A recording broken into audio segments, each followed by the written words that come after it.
Disclaimer. This video is made for entertainment purpose only. It doesn't mean to hurt any. And don't take it seriously.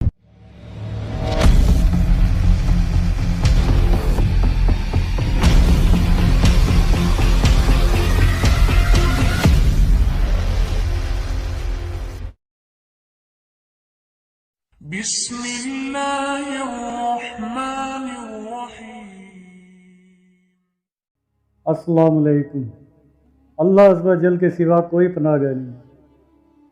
دوستو، ایک بادشاہ کو کوئی خطرناک بیماری لاحق ہو گئی جس کا ذکر نہ کیا جا سکتا تھا۔ یونانی حکماء کا ایک گروہ اس بات پر متفق ہو گیا کہ اس بیماری کا کوئی علاج نہیں ہے، یہاں تک کہ کسی ایسے آدمی کے متعلق علم ہو جو بادشاہ کسی صفات کا حامل ہو۔ بادشاہ نے ایسے شخص کی تلاش کا حکم دے دیا، اور پھر تلاش کے بعد ایک ذمہ دار کا بیٹا مل گیا جو حکماء کی بیان کی گئی تمام صفات پر پورا اترتا تھا۔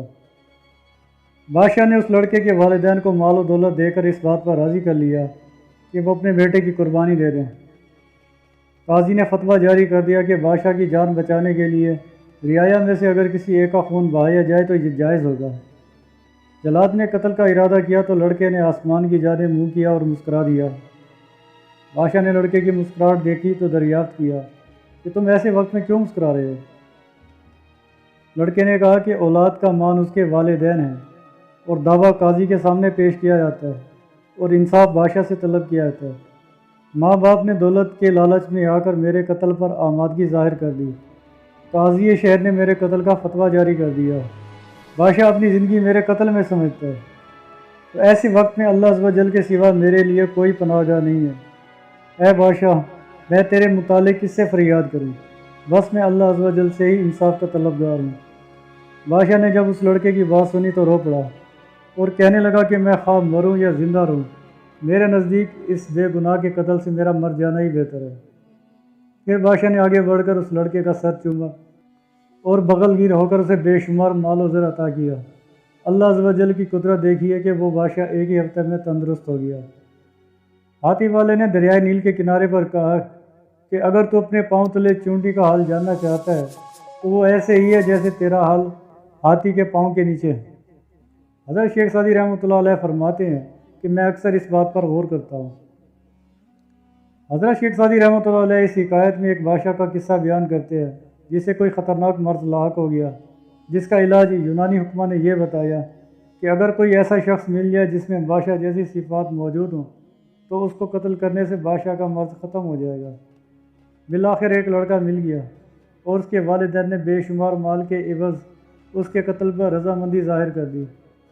جب اس لڑکے کے متعلق قتل کا فتویٰ جاری ہوا تو اس لڑکے نے کہا کہ میں انصاف کس سے طلب کروں کہ میرے والدین میرے قتل پر راضی ہیں، اور بادشاہ جسے انصاف کی توقع ہے وہ اپنی جان بچانا چاہتا ہے۔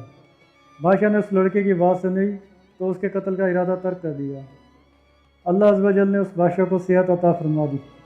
بس اگر بندہ صحیح معنوں میں اللہ عز و جل پر توکل رکھے کہ ہر امر اسی کی جانب سے ہے تو یقیناً اللہ عز و جل اس کے حق میں بہتری فرماتا ہے۔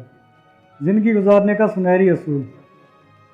حضرت شیخ سعدی رحمۃ اللہ علیہ بیان کرتے ہیں کہ ایک مرتبہ میرا گزر رودبار سے ہوا، یعنی وہ مقام جہاں سے بہت سی نہریں جاری ہوں، بڑی نہر یعنی آبنائے نہر۔ مجھے وہاں ایک ایسا شخص ملا جو چیتے پر سوار تھا۔ میں نے جب اسے دیکھا تو خوف سے کانپنا شروع ہو گیا۔ اس شخص نے جب میری یہ حالت دیکھی تو مسکرا دیا اور کہنے لگا، اے سعدی، مجھے اس چیتے پر سوار دیکھ کر تم کیوں حیران ہوتے ہو؟ اگر تم بھی اللہ عز و جل کی بارگاہ میں اپنا سر ادب سے جھکا لو گے اور اللہ عز و جل کے احکامات کے مطابق اپنی زندگی بسر کرو گے تو تمہارا انکار کوئی بھی نہیں کرے گا، اور جو اللہ کی اطاعت کرتا ہے دوسرے اس کی اطاعت کرتے ہیں۔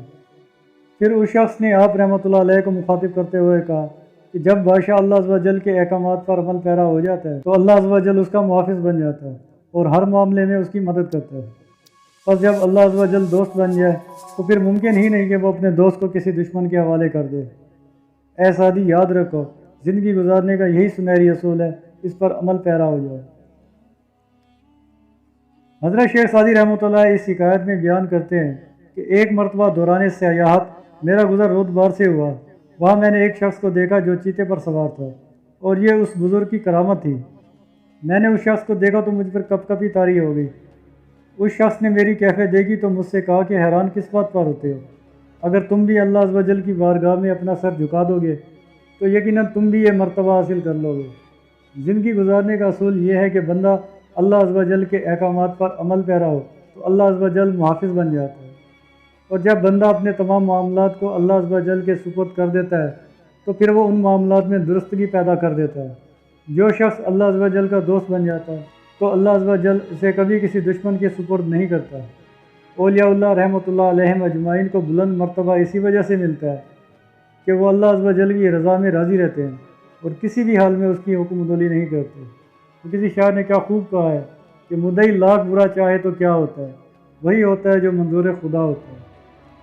وما علینا الا البلاغ المبین۔